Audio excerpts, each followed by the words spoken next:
সূরা ফাতিহা ৭ বার পরে রসুনে ফু দিয়ে খেলে কি হয় জানলে আপনি অবাক হয়ে যাবেন। প্রিয় ভাইরা আমার, প্রিয় বোনেরা আমার, আমরা জানি যে সূরা ফাতিহা হচ্ছে শুধু নামাজের সূরা। আমরা সূরা ফাতিহা বলতে বুঝি যে এটা নামাজের সূরা, এটা মনে হয় নামাজের জন্য তৈরি করা হয়েছে। প্রিয় ভাইরা আমার, সূরা ফাতিহার আরেক নাম হচ্ছে সূরাতুশ শিফা, এটা হচ্ছে শিফার সূরা। এই সূরা ফাতিহা আপনি যদি ৭ বার পরে রসুনে ফু দিয়ে খেতে পারেন, আপনার যত সমস্যা আছে, আপনার যত প্রকার রোগ আছে, আল্লাহ তাআলা সব কিছু ভালো করে দিবেন।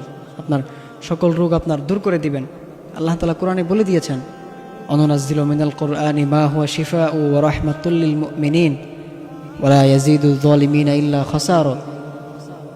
আমি আল্লাহ তাআলা এই কোরআনকে মুমিনদের জন্য শিফা করে নাজিল করেছি। এই জন্য আপনি যদি সূরা ফাতিহা ৭ বার পরে রসুনে ফু দিয়ে খেতে পারেন, দেখবেন আপনার যে সমস্যাগুলো আছে, আপনার যদি পেটে কোনো প্রবলেম থাকে, আপনার মানে শরীরে যত প্রকার সমস্যা আছে সব দূর হয়ে যাবে। আপনি এই সূরা ফাতিহা ৭ বার পড়বেন, অর্থাৎ হচ্ছে আপনি রসুন নিয়ে সূরা ফাতিহা আপনি 7 বার পড়বেন। তবে অবশ্যই সূরা ফাতিহা পড়ার আগ দিয়ে আপনি দুরূদ পাঠ করে নেবেন।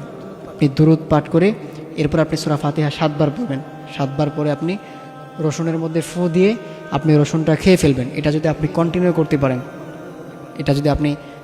করতে পারেন, দেখবেন আপনার যত প্রকার সমস্যা আছে, আপনার যত প্রকার রোগ আছে, আপনার শরীরের মধ্যে যত প্রবলেম আছে, সেটা যত বড়ই রোগ হোক না কেন, দেখবেন আপনার সেই রোগ ভালো হয়ে যাবে ইনশাল্লাহ। এই জন্য আপনারা অবশ্যই আজকে থেকে এই আমলটা কন্টিনিউ করা শুরু করবেন। এটা যদি আপনারা কন্টিনিউ করতে পারেন, তাহলে আপনার যে শরীরের যে রোগগুলো আছে, প্রবলেমগুলো আছে, সব দূর হয়ে যাবে ইনশাল্লাহ।